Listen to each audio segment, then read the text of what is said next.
Okay, welcome again to my YouTube channel. Okay? Ngayon po, tatalakayin natin ngayon is paano maglagay ng slider or ng slideshow while on your website sa front end or sa landing page nyo. Bago po tayo mag-umpisa, pakihit po ng like button o like at saka pa-comment naman po kung nagustuhan nyo, and then wag nyo pong kakalimutang mag-subscribe. Okay? Halika, patuloy natin. Pupunta po tayo ngayon sa plugins kasi yung topic natin is more on slideshow. Okay, so maghahanap po tayo ng free plugins para naman po masustain natin. Okay, so dito po tayo na sa plugins, add plugins, or either kung meron kang plugins na binili, mas maganda upload mo na lang. Okay, dito naman is slide, kung ito yung lagi kong ginagamit dati, yung slideshow, slider na lang.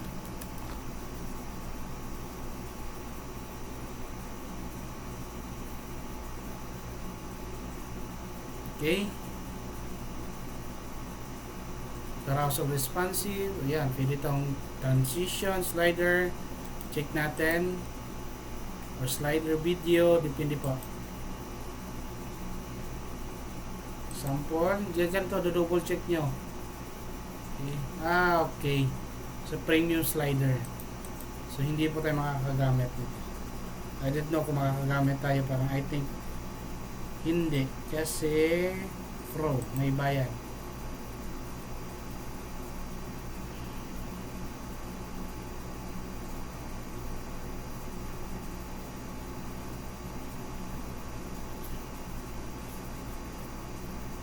We'll double check, install natin. Install now.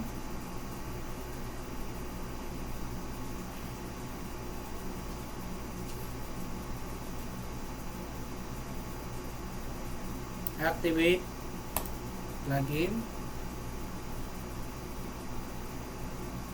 Check natin sa plugins. Okay, plugin editor and transition sliders. Okay. Yan, pagka tinatawag siyang GoPro. Pero dito naman po, kung I think kung kukuha ka ng templates, ito may bayad.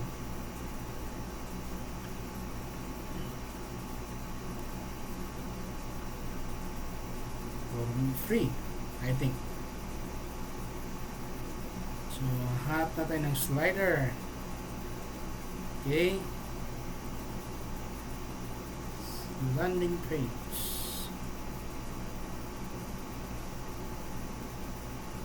Yung box, i-ikot natin yung box. Buy Pro. So, maghanap tayo ng free. Pero na nakalagay doon kanina, ito. Ilagay na natin ng free. Yung free na lang nila yung kukunin natin. So, okay. Gusto ko ito. Wait po natin, nagda-download po siya. Ini-import lang po yung file. Okay. So, pagka pro, ang gaganda, no? Maraming magagandang flow dito. Slider. Okay? Check natin. Yun. And then, edit.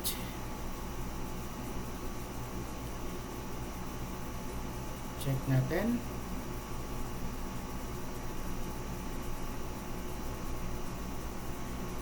Bago natin i-check, atin munang susubukan kasi baka naggagawa tayo dito tapos hindi natin mapalabas. Ipapalabas lang po natin.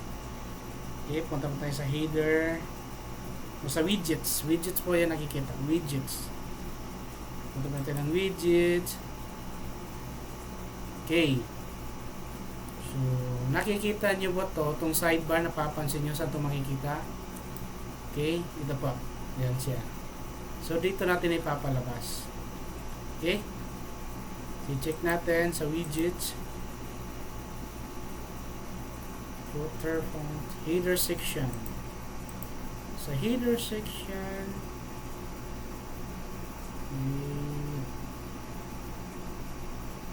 front of field section, check natin saan siya ilalagay or header section. Okay, so hanapin natin yung slider. Search slider. Nasaan Ano siya?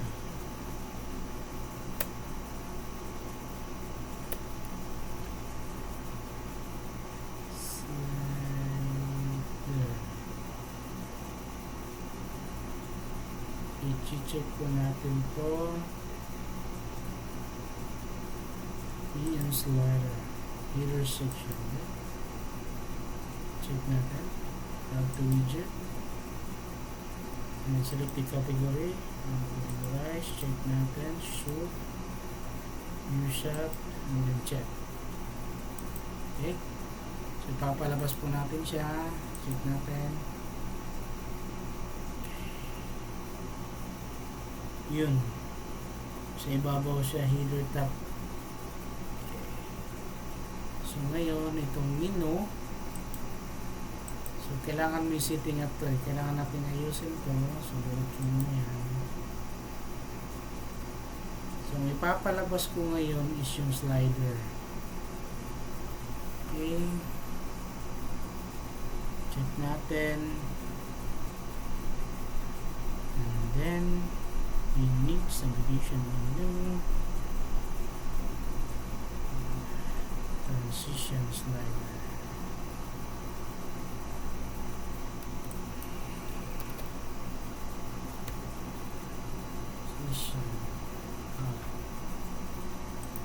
Okay, so check natin dito sliders. So edit. Okay, ano to? Saan to? View, select, order by. Check natin kung saan sa mga palabas.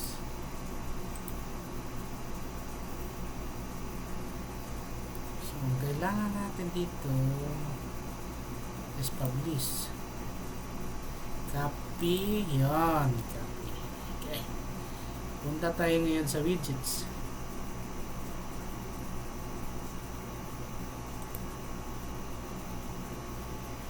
So header section, magkukontain ng text.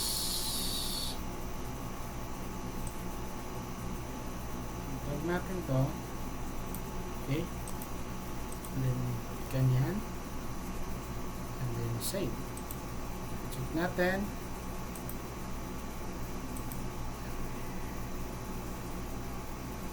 Masyado siyang maliit. Bakit? Ito, kino-control 12 ko po yan kasi chinecheck ko. Bakit siya maliit? Malaki naman ito. Si header section. So set natin, ito chinecheck talaga natin yung kanya size. Kung bakit, okay. Ano naman size na? Settings, hindi ko ito.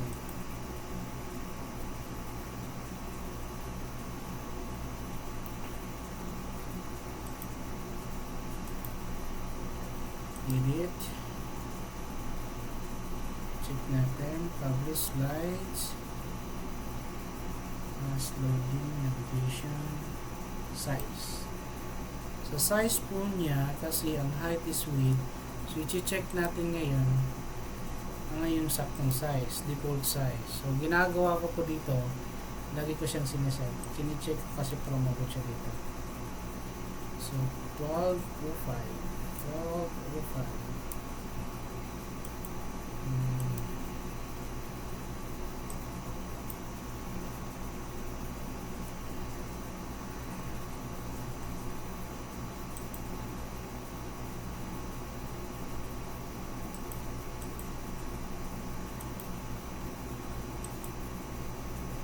Okay, set in.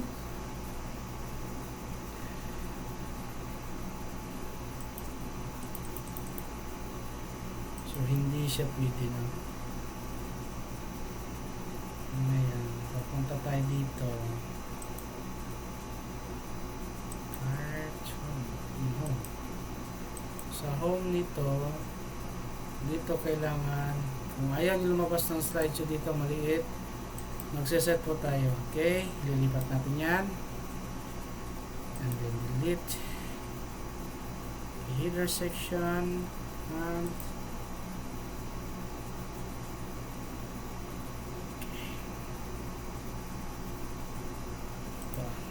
Dito.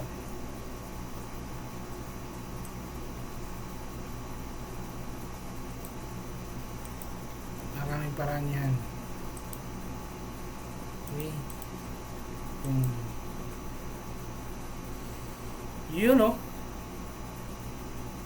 Okay. Ba, ang ganda. Napakaganda. Lalo kung sabon ang nilagay mo dyan.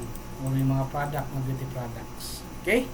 So, yun. Napakadali lang po talagang gumawa ng slideshow. Dati kasi sa amin, nung coding kami, kailangan mo pang mag-aral ng JavaScript, kailangan mo pang mag-aral ng Flash, kailangan mo daming pili mo pag-aralan. Dito ngayon, kay WordPress, marami na pong plugins available.